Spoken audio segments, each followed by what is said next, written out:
We are here to show the people of Masaka that Nup is very, very powerful.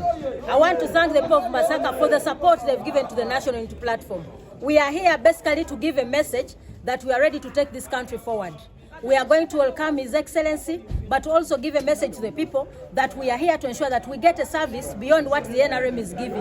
It's not just a message of moving around, but it's to ensure that the people of Masaka understand that His Excellency Robert Kyagulanyi Ssentamu can still come to Masaka. These allegations that the money can't drop in Masaka, we are here to show them that we can do it and in numbers. I want to mobilize the people of Masaka City, the people of Zimbabwe to come and welcome His Excellency in Masaka City. BBS. This is our president of Uganda. Oh no. Olwaleero ngaffe banna Masaka.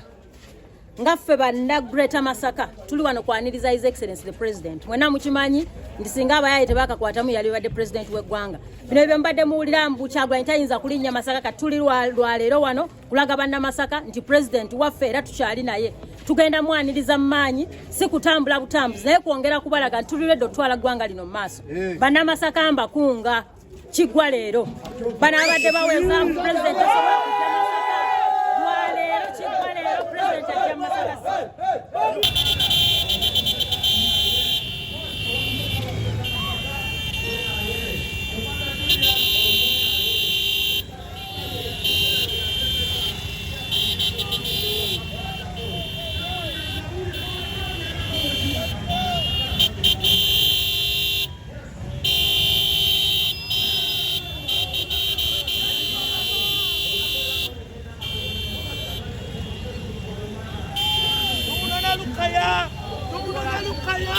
Obulamu butambulira ddala nga etwabubala tewali agambayo.